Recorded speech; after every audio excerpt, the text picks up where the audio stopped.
वो 3 बदले हुए कानून जिनकी जानकारी आप लोगों को होनी चाहिए। लंबे समय से आईपीसी, सीआरपीसी, एविडेंस एक्ट में बदलाव की डिमांड की जा रही थी, लेकिन कोई भी गवर्नमेंट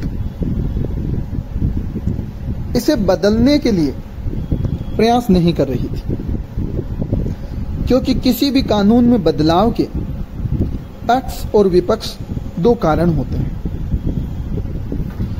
लेकिन समय की डिमांड थी कि भारतीय दंड संहिता, भारतीय साक्ष्य अधिनियम और सीआरपीसी में बदलाव किए जाए। नमस्कार, मैं सुरेश बेनीवाल इन 3 कानूनों के महत्वपूर्ण बिंदुओं पर कुछ संक्षिप्त जानकारी देना चाहूंगा। आपको मालूम होगा कि देश भर में 30 जून 2024 रात 12 बजे से 3 नए आपराधिक कानून लागू हो चुके हैं। 51 साल पुराने सीआरपीसी की जगह भारतीय नागरिक सुरक्षा संहिता लेगी। भारतीय दंड संहिता की जगह भारतीय न्याय अधिनियम लेगा और इंडियन एविडेंस एक्ट की जगह भारतीय साक्ष्य अधिनियम के प्रावधान लागू होंगे। इन नए कानूनों में महिलाओं से जुड़े ज्यादातर अपराधों में पहले से ज्यादा सजा का प्रावधान किया गया है। इलेक्ट्रॉनिक सूचना से भी एफआईआर दर्ज हो सकेगी। कम्युनिटी सेवा जैसे प्रावधान भी लागू होंगे, तो अपराधी को आजीवन कारावास का प्रावधान भी है। 1 जुलाई से पहले दर्ज हुए मामलों में नए कानून का असर नहीं होगा, अर्थात जो केस 1 जुलाई 2024 से पहले दर्ज हुए हैं उनकी जांच और ट्रायल पुराने कानून का हिस्सा होगी।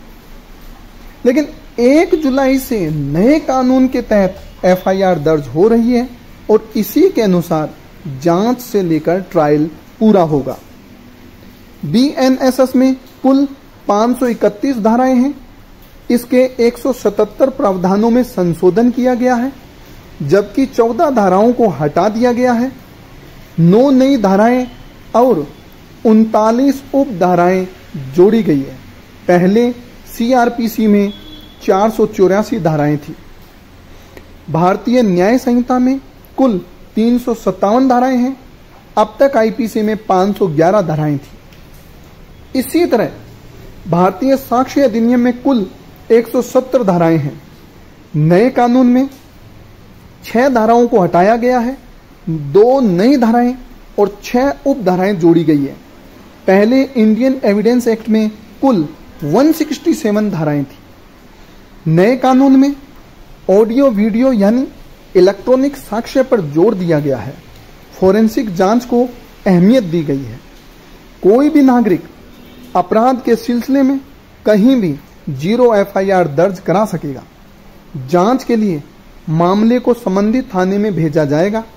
अगर 0 एफआईआर ऐसे अपराध से जुड़ी है जिसमें 3 से 7 साल तक सजा का प्रावधान है, तो फोरेंसिक टीम से साक्ष्यों की जांच करवानी होगी। अब ई सूचना से एफआईआर दर्ज हो सकेगी। हत्या, लूट या रेप जैसी गंभीर धाराओं में भी ई एफआईआर हो सकेगी। वॉइस रिकॉर्डिंग से भी पुलिस को सूचना दे सकेंगे। ई एफआईआर के मामले में फरियादी को 3 दिन के भीतर थाने पहुंचकर एफआईआर की कॉपी पर साइन करना जरूरी होगा। फरियादी को एफआईआर बयान से जुड़े दस्तावेज भी दिए जाने का प्रावधान किया गया है। फरियादी चाहे तो पुलिस द्वारा आरोपी से क्या पूछताछ हुई है उसके बिंदु भी ले सकता है। एफआईआर के 90 दिन के भीतर चार्जशीट दाखिल करनी जरूरी होगी। चार्जशीट दाखिल होने के 60 दिनों के भीतर कोर्ट को आरोप तय करने होंगे। मामले की सुनवाई पूरी होने के 30 दिन के भीतर जजमेंट यानी फैसला देना होगा। जजमेंट दिए जाने के बाद 7 दिनों के भीतर उसकी कॉपी मुहैया करानी होगी। पुलिस को हिरासत में लिए गए शख्स के बारे में उसके परिवार को लिखित में बताना होगा। ऑफलाइन और ऑनलाइन भी सूचना देनी होगी। महिलाओं, बच्चों के खिलाफ होने वाले अपराधों को बीएनएस में कुल 36 धाराओं में प्रावधान किया गया है। रेप का केस धारा 63 के तहत दर्ज होगा। धारा 64 में अपराधी को अधिकतम आजीवन कारावास और न्यूनतम 10 वर्ष कैद की सजा का प्रावधान है। धारा 65 के तहत 16 साल से कम आयु की पीड़ित से दुष्कर्म किए जाने पर 20 साल का कठोर कारावास, उम्र कैद और जुर्माने का प्रावधान है। गैंग रेप में पीड़िता यदि वयस्क है तो अपराधी को आजीवन कारावास का प्रावधान है। 12 साल से कम उम्र की पीड़िता के साथ रेप पर अपराधी को न्यूनतम 20 साल की सजा, आजीवन कारावास या मृत्युदंड का प्रावधान है। शादी का झांसा देकर संबंध बनाने वाले अपराध को रेप से अलग अपराध माना गया है, यानी उसे रेप की परिभाषा में अब नहीं रखा गया। पीड़ित को उसके केस से जुड़े हर अपडेट की जानकारी हर स्तर पर उसके मोबाइल नंबर पर SMS के जरिए दी जाएगी। अपडेट देने की समय सीमा 90 दिन निर्धारित की गई है। राज्य सरकारें अब राजनीतिक केस जैसे पार्टी वर्कर्स के धरना प्रदर्शन और आंदोलन से जुड़े केस एक तरफा बंद नहीं कर सकेगी। धरना प्रदर्शन उपद्रव में यदि फरियादी आम नागरिक है तो उसकी मंजूरी लेनी होगी। गवाहों की सुरक्षा के लिए भी नए कानून में प्रावधान है। तमाम इलेक्ट्रॉनिक सबूत भी कागजी रिकॉर्ड की तरह कोर्ट में मान्य होंगे। मॉब लिंचिंग, यह इस समय भारत में सबसे बड़ा मुद्दा रहा है। इसे भी अपराध के दायरे में लाया गया है। शरीर पर चोट पहुंचाने वाले अपराधों को धारा 100 से 146 तक बताया गया है। हत्या के मामले में धारा 103 के तहत केस दर्ज होगा। धारा 111 में संगठित अपराध के लिए सजा का प्रावधान है। धारा 113 में टेरर एक्ट बताया गया है। मॉब लिंचिंग के मामले में 7 साल की कैद या उम्र कैद या फांसी की सजा का प्रावधान है। चुनावी अपराध को धारा 169 से 177 तक रखा गया है। संपत्ति को नुकसान, चोरी, लूट और डकैती आदि मामलों को धारा 303 से 334 तक रखा गया है।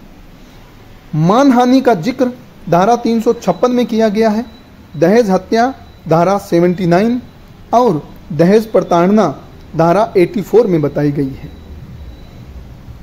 छोटे मोटे अपराधों के लिए गिरफ्तार किए गए लोगों को सजा के तौर पर सामुदायिक सेवा करनी होगी। संशोधित नए कानून में आत्महत्या का प्रयास, लोक सेवकों द्वारा अवैध व्यापार, छोटी मोटी चोरी, सार्वजनिक नशा और मानहानि जैसे मामलों में सामुदायिक सेवा के प्रावधान शामिल है। सामुदायिक सेवा अपराधियों को सुधरने का मौका देती है, जबकि जेल की सजा उन्हें कठोर अपराधी बना सकती है। अब तक अदालतें पहली बार अपराध करने वाले या छोटे अपराध करने वालों को सामुदायिक सेवा की सजा देती रही है, लेकिन अब यह एक स्थायी कानून बन गया है।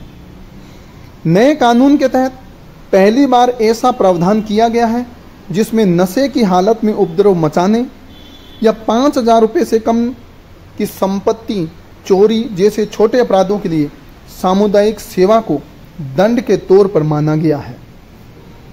यह समस्त जानकारी आज तक न्यूज़ के गूगल ब्लॉग से ली गई है, जिसका मैं आभारी हूँ। धन्यवाद।